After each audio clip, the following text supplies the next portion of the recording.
त्रिदलं त्रिगुणाकारं त्रिनेत्रं च त्रियायुधं त्रिजन्म पापसंहारम् एकबिल्वं शिवार्पणम् त्रिशाखैर्बिल्वपत्रैश्च अच्छिद्रैः कोमलैः शुभैः तव पूजां करिष्यामि एकबिल्वं शिवार्पणम् कोटिकन्या महादानं तिलपर्वतकोटयः काञ्चनं शीलदानेन एकबिल्वं शिवार्पणम् काशीक्षेत्रनिवासं च कालभैरवदर्शनं प्रयागे माधवं दृष्ट्वा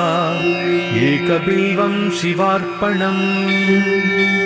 इन्दुवारे व्रतं स्थित्वा निराहारो महेश्वराः नक्तं हौष्यामि देवेश एकबिल्वं शिवार्पणम् रामलिङ्गप्रतिष्ठा च वैवाहिककृतं तथा तटाकानि च सन्धानम् एकबिल्वं शिवार्पणम्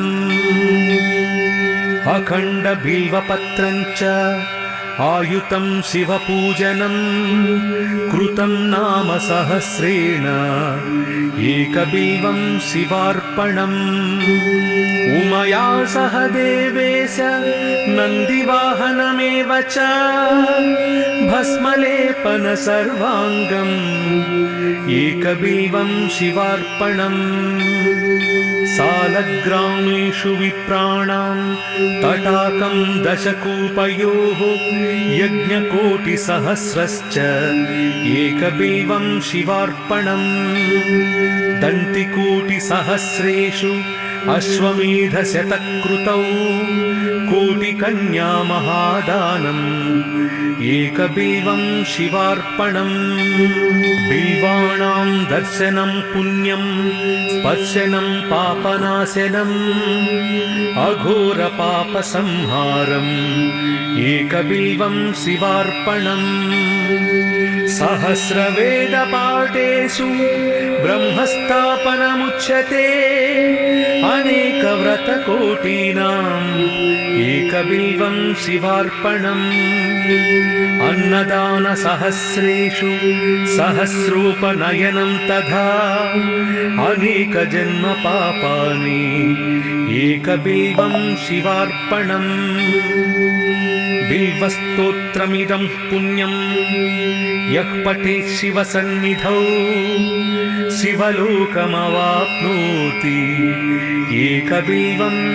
शिवार्पणम्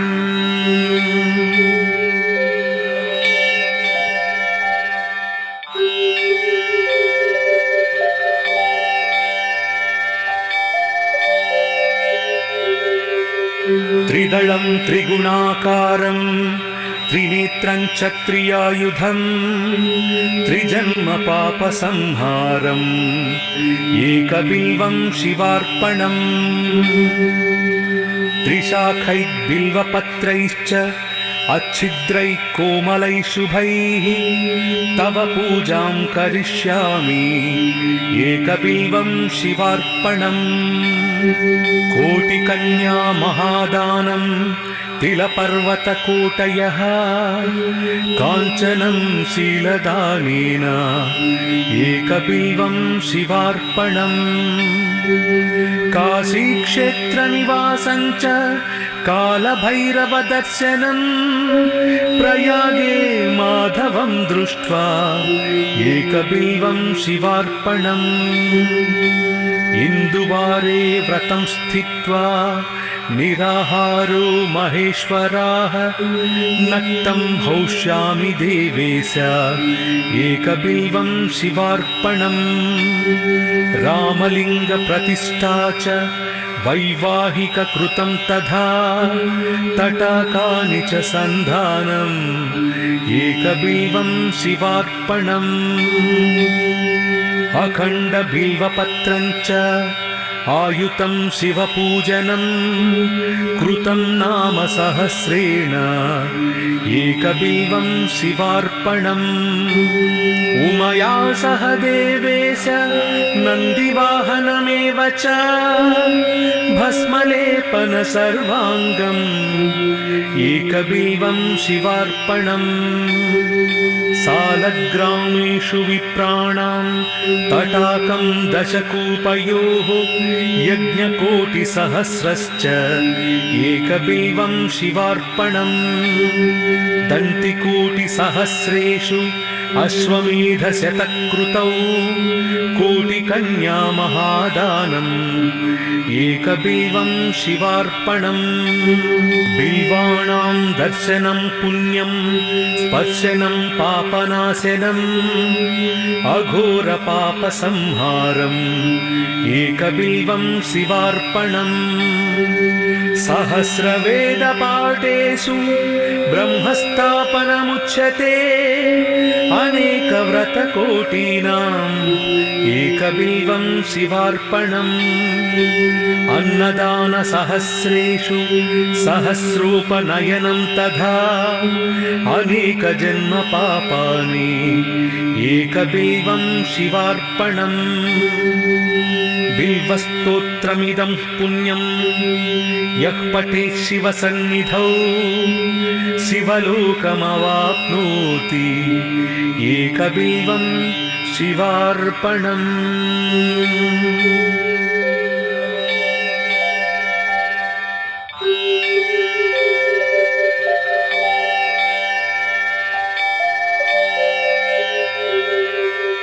त्रिदलं त्रिगुणाकारं त्रिनेत्रं च त्रियायुधं त्रिजन्मपापसंहारम् एकबिल्वं शिवार्पणम् त्रिशाखैर्बिल्वपत्रैश्च अच्छिद्रैः कोमलैः शुभैः तव पूजां करिष्यामि एकबिल्वं शिवार्पणम् कोटिकन्या महादानं तिलपर्वतकोटयः काञ्चनं शीलदानेन एकबिल्वं शिवार्पणम् काशीक्षेत्रनिवासं च कालभैरवदर्शनं प्रयागे माधवं दृष्ट्वा एकबिल्वं शिवार्पणम् इन्दुवारे व्रतं स्थित्वा निराहारो महेश्वराः नक्तं हौष्यामि देवेश एकबिल्वं शिवार्पणम् रामलिङ्गप्रतिष्ठा च वैवाहिककृतं तथा तटाकानि च सन्धानम् एकबिल्वं शिवार्पणम् अखण्डबिल्वपत्रं च आयुतं शिवपूजनं कृतं नाम सहस्रेण एकबिल्वं शिवार्पणम् उमया सह देवेश नन्दिवाहनमेव च भस्मलेपन सर्वाङ्गम् एकबिल्वं शिवार्पणम् सालग्रामेषु विप्राणां तटाकं दशकूपयोः यज्ञकोटिसहस्रश्च एकबिल्वं शिवार्पणम् दन्तिकोटिसहस्रेषु अश्वमेधशतकृतौ कोटिकन्या महादानम् एकबिल्वं शिवार्पणम् बिल्वाणां दर्शनं पुण्यं